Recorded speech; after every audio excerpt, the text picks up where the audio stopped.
On February 28, 2026, the United States and Israel launched coordinated military strikes on Iranian facilities under Operation Epic Fury. Iran immediately retaliated, firing missile barrages at military bases and infrastructure across neighboring Gulf states. The immediate commercial consequence happened at sea. The Islamic Revolutionary Guard Corps declared the Strait of Hormuz entirely closed to all shipping traffic. A localized military exchange instantly triggered a total blockade of the world's most vital energy artery.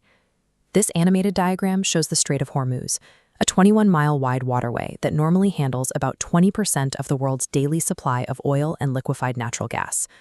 Over 150 cargo ships abruptly dropped anchor right outside the strait to avoid being caught in the crossfire.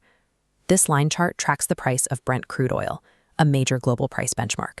You can see the immediate market panic as prices spike 13% in early trading, eventually breaking past $126 a barrel. Closing this narrow waterway created the largest single disruption to the global energy market since the 1970s oil crisis.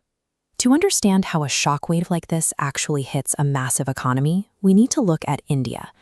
This chart breaks down India's crude oil sources. 88% is fuel India must buy from other countries to keep running, and 45% of those vital imports normally transit directly through the now-blocked Strait of Hormuz. This table of bilateral trade data shows India imported over $12 billion worth of goods from Qatar in a single year. With the strait closed, 55% of India's cooking gas, known as liquefied petroleum gas, was suddenly cut off. India's leadership faced an immediate timeline to secure alternative supplies before domestic infrastructure began to fail. For a nation of over 1 billion people, securing fuel imports quickly becomes a matter of basic domestic survival. India had to execute a rapid logistical pivot, buying up replacement energy from suppliers completely outside the Middle East. Russian oil imports surged 50% in a single month, reaching 1.5 million barrels per day. This forced a massive structural shift in their supply chain, pushing non-Hormuz crude sourcing from 55% all the way up to 70% of their total imports. To process all this new crude, domestic oil refineries were pushed into overdrive, operating well past 100% of their normal designed capacity.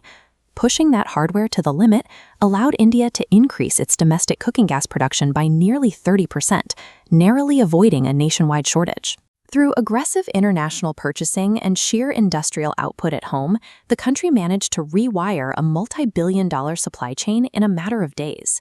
Governments around the world use macro-level defense mechanisms to absorb these exact kinds of geographic shocks. One method is a strategic petroleum reserve, which is an emergency stockpile of oil maintained by a government. The United States, for example, uses underground salt caverns capable of holding over 415 million barrels of emergency crude.